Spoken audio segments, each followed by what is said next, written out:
There are just some moments when I just feel so proud and I feel so overwhelmed with my love for 17. And sometimes it's hard for me to express it. So just give me this chance to express it and just really share it. Hala, nahuhulog na sila.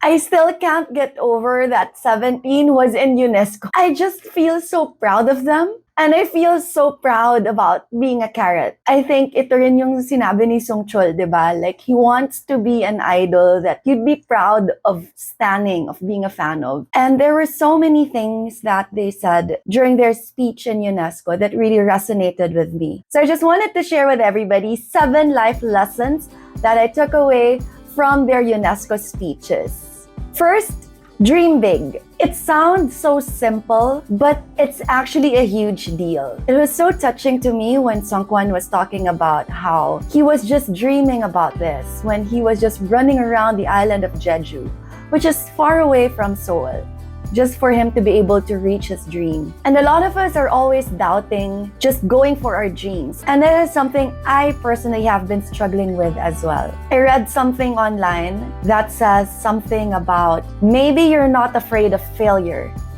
Maybe you're afraid of success. When I read that, I was like, no way. Who would be afraid of success? Who wouldn't want that? She listed down reasons why we possibly would fear success. And a lot of these things resonated with me. And I guess that's one of the reasons why I personally have stopped dreaming big. And just hearing Songkwan reminding me to dream big, it was very inspiring to me. The next one that I really loved, in my own words, I'll summarize it like this. Connect with like-minded people. When June was talking about how him in faraway China, dreaming the same dreams as Songkwan, finally flying to Korea in pursuit of that dream, and being with these people who are dreaming the same things. And yet, there was this barrier of language. He said at first they communicated with him through facial expressions, through their hand gestures, and eventually, now, we all know that he's fluent in Korean. It resonated with me how connecting with people who dream the same dream is a huge help in you actually going for and achieving your dreams. This has been my struggle personally for such a long time.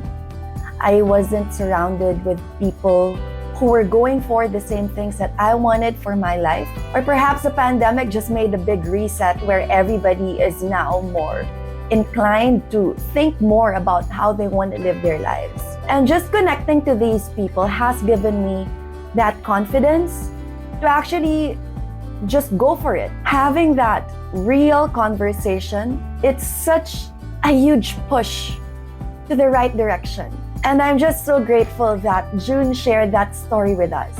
Next, speaking about connections, this really resonated with me when Woozy said, diverse voices lead to impactful solutions. The way he explained how no song gets out without the yes or the okay or the go of all the members, and there are 13 of them. When you're the producer, basically, you should have the final say. You should be able to just go for whatever you want.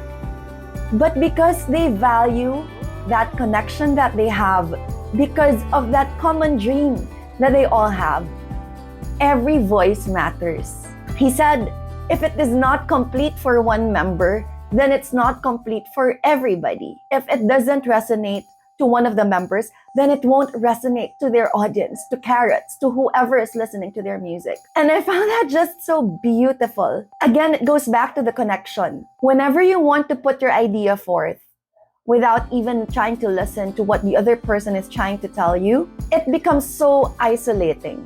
And just pointing out how these diverse voices could give these impactful solutions is just so beautiful, because if it's just like two people who agree on something and they're able to collaborate and give such a beautiful gift, what more all of these 13 people? And it's not just about creating art or creating music. It resonated to me deeply because of, well, so many things happening in the world right now. And if you just look at it in a nutshell, it's basically just this one entity wanting that thing just for her own their group's own without listening to the other voices. But really, if you just connect, if you just allow that kind of collaboration, if all of these voices are heard, the solution that you could come up with could be something you'd never even imagine. And that was just so beautiful. And then another thing that really touched me deeply was when Mingyu said it was important for them to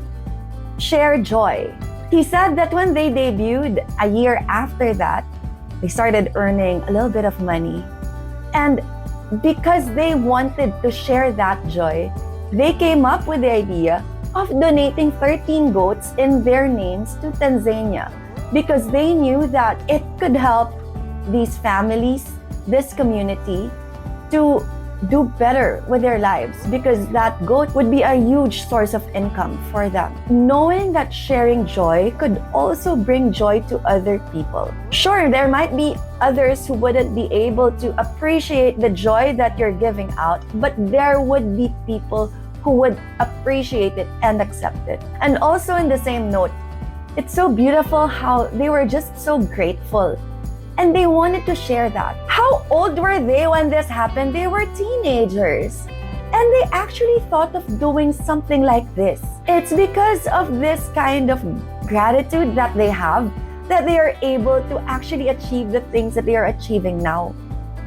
And whenever you're grateful, this is one of the things that I have learned and probably still trying to learn. If you practice gratitude, if you practice joy in your everyday life, it attracts all the other kinds of joy, all of the other things that could make you more blessed. Positivity begets positivity, basically. Thank you, Mingyu, for reminding me to share joy because in sharing joy, I can get it back tenfold. And that's what 17 does for me. And another thing that resonated with me with what Mingyu said. Basically, he told us that they never gave up. It sounds so simple, and it's something that we've heard so many times with all different K-pop groups. We always know how hard training was for them. We know just what they had to go through just for them to debut.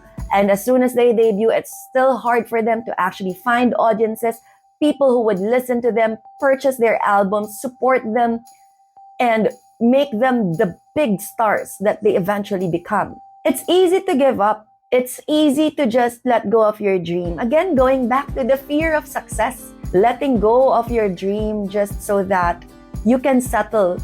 I'm okay with this. Why do I have to go for something even bigger? Why do I have to try and go for a bigger dream? But if you just don't give up, things could happen. The universe is listening to you. God is listening to you. And things might go back to you tenfold. I'm just so grateful for that message because that's something that I really needed to hear. And maybe a reminder that I need to give myself every day as I struggle with everything that I do. Imagine when he said, like when they debuted, they came up with a show and they started with 800 people in the audience. Their first album sold how many? 1,400 copies. And now they're selling out stadiums left and right. Now they're selling 15 million copies of their albums just this year alone. Things don't immediately happen. It took years for them to achieve their success. Again, they started small. And now they're able to achieve all of that because they never gave up, because they worked hard for it. And that was just so inspiring. And then this one, I really love it because the music, the song that they just released in itself is really my happy pill every day. It makes me so happy just listening to it. It's like a vitamin. And yes, I'm talking about God of Music. And those beautiful lyrics, the whole song, I swear, is just a masterpiece because basically the whole song is just talking about how people could connect through music. We may not all speak the same language, but music, it helps us feel more human. It helps us connect. And I love how Vernon mentioned like the lyrics of the song. We've just met, but we can dance together. Oh, those lyrics are just so good. Woozy. Gosh, Woozy is such a genius. Whoever penned this line. It's just so beautiful. It's just about telling your story and wanting to be heard. And it's such a great reminder that, we've just met, but we can dance together. Anyway, these lyrics are so beautiful. Thank you so much to the God of Music for giving us 17. Thank you so much to the God of Music for the gift of music, for helping us connect. Like, ever since I became a carrot, I just met like this whole group of people, different kinds of people, all connected just because of their love of music. It just goes back again to why I love K-pop so much, because of the community that it creates, and it actually really comes alive in the community. Thank you, the God of Music, for 17, for the carrots. And finally, last, syempre dahil bias ko si Hoshi, hindi siya pwedeng di kasali dito. And he didn't actually say this, but this is something that just clicked. And that's basically, have fun! Magagamit ko na yung Gen Z term na idgeball, because literally talaga, ang na-feel ko nun, idgeball. When he suddenly did the horanghe in the middle of their performance, he was up there on the UNESCO stage. Ay, nako, ang Hoshi talaga.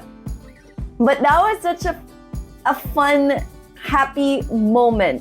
That's just him having fun. And at the very core, and I've said this a lot, so many times before, especially in our podcast, that's what I love mostly about 17, because they give so much joy because they always have fun. Whenever they have fun, we, the audience, the carrots, we have fun as well.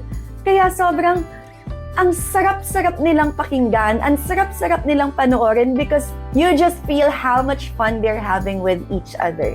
It's something that everybody could relate to, like no matter how repetitive, no matter how boring your life could be, just remember to have fun and laugh and be together. I think Woozy mentioned that as well, that that's one of the things that really bonded them. They were having fun with it. Once you lose the fun in whatever you're doing, that's when life starts becoming meaningless. And it's so nice to be reminded, whenever I see 17, I just know it's gonna be fun.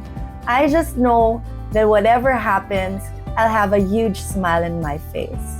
Thank you so much for that reminder, Hoshi Oranghe.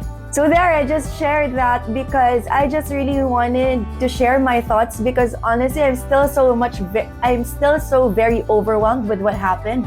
Like, I still can't believe that this UNESCO thing happened. I'm so proud of them, so happy for them, but I did not expect that I would be touched so deeply. If there's anything with the whole UNESCO thing that touched you as well, I hope you could share it with me. Please comment it down below. I hope you do also find the time to like and subscribe. Ring the bell, sabi sinasabi nila. But I'd greatly appreciate it. Alam naman natin na lahat sila na in love kay Vernon nung una sila nakita. Like, why is this a recurring theme? Why do we have to be reminded all the time? Because why not? But the way they just eloquently presented everything, that was just so beautiful, and I was just so deeply touched. So I just really wanted to do this, and I just really wanted to share my thoughts with you guys, and I hope that it was meaningful to you guys as well.